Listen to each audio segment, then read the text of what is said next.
저희 연금 가입자분들이 많이 선호하시는 펀드를 뽑아왔어요. 그래서 주요한 5가지 펀드를 뽑아왔는데 예. 저희가 어떤 특정한 상품명을 거론을 하면 또 이게 추천으로 보일 수 있기 때문에 이 펀드들이 어디에 투자하는지만 저희가 좀 짚어가지고 예. 어떤 흐름에 어떤 산업에 투자를 많이 하셨는지를 함께 살펴보도록 하겠습니다.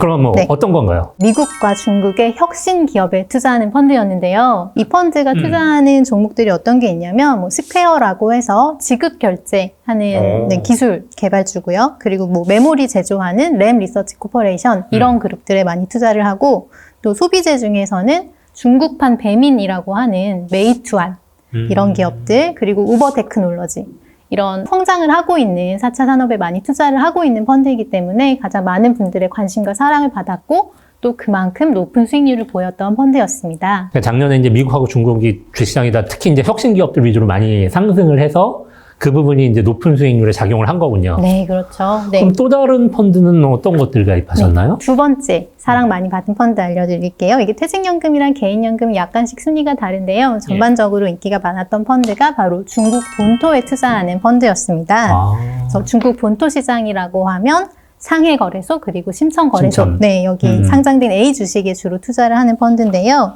이 중국 본토에 투자하는 펀드에서 주로 가지고 있는 주요 종목들은요. 네.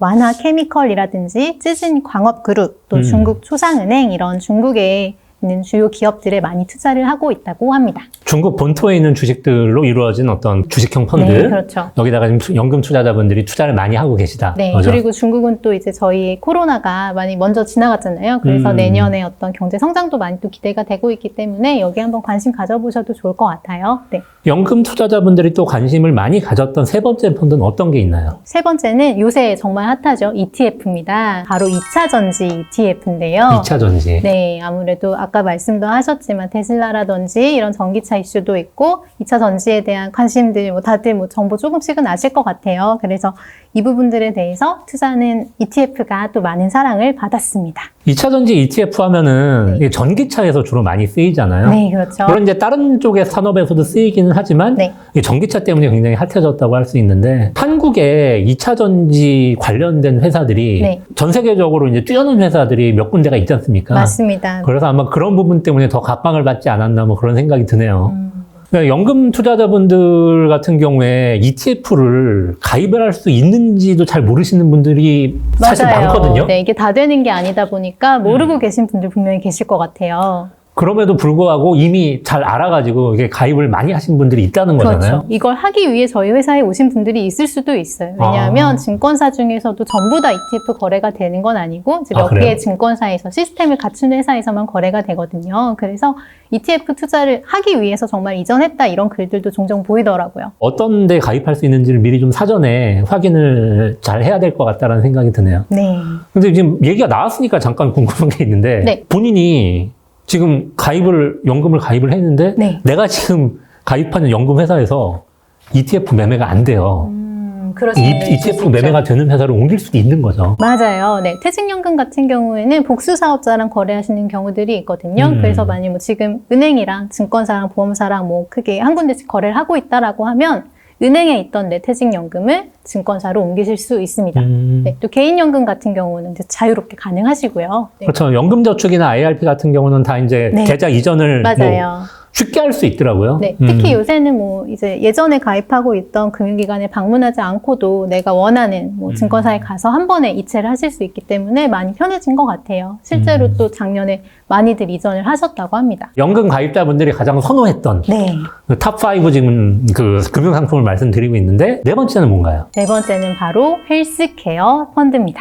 헬스케어. 너무 중요하죠. 네. 이거는 정말 많은 분들이 선택했을 것 같아요. 맞아요. 요새 주식 안 하시는 분들도 셀트리온 다 아시잖아요. 네. 삼성바이오로직스. 특히 이제 작년에 많은 코로나 때문에 이런 헬스케어 산업에 대한 관심 자체도 굉장히 높아졌고, 백신이니 어디가 코치니. 백신 개발했냐, 네. 어디가 치료제 개발했냐, 맞아요. 이건 네. 계속 지금 뉴스에서도 나오고 이슈가 되니까 맞아요. 관심 없던 분들도 그냥 다 알게 되셨을 것 같아요. 맞아요. 이렇게 종목명이 매일매일 막 들려오니까 모르던 사람들도 네, 아마 포트폴리오에 조금쯤은 담게 되지 않으셨을까 싶습니다. 근데 이게 관심이 많아진 것만큼 수익률도 올랐다는 얘기가 되겠네요, 그러면? 네, 헬스케어 같은 경우에는요, 뭐 이 펀드는 작년 1년간 수익률이 83%였다고 83%요? 합니다. 네. 아, 제 예상보다도 높네요. 그렇죠. 이제 연초에 가입해서 연말까지 딱 봤을 때 83% 수익률. 자, 이제 마지막 이제 펀드가 궁금해집니다. 네. 5번째 펀드. 마지막 뭔가요? 펀드는 바로 글로벌 신기술 펀드입니다.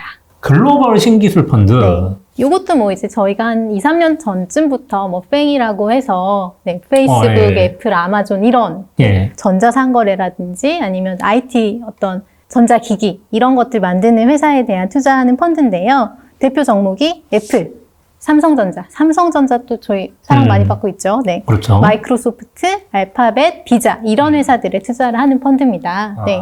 지금 그 신기술이라고 하기가 생각나는데 네. 그러니까 2020년 5월쯤에 되게 유행했던 말이 있었거든요. 그 마이크로소프트에서 CEO가 했던 말인데 2년간 일어나야 될 디지털 변환이 네. 2개월 만에 일어났다는 얘기를 했었거든요. 역시 이제 성과이 다 있으셨네요. 네. 이제 코로나 사태 이후에 이게 디지털 전환이 굉장히, 그러니까 혁신 맞아요. 기술로의 전환이 굉장히 빨라졌다. 이제 그 얘기를 했던 건데, 이게 예전에 1900년대 초반에 뭐 예를 들어 테레비나 전기 같은 게 개발됐을 때, 그런 게 미국 가정에 한 거의 100%까지 수용되는데 60년, 80년 걸렸다라고 하더라고요. 그 속도 자체가 굉장히 오래 굉장히 걸렸다는 길었는데 거네요. 네.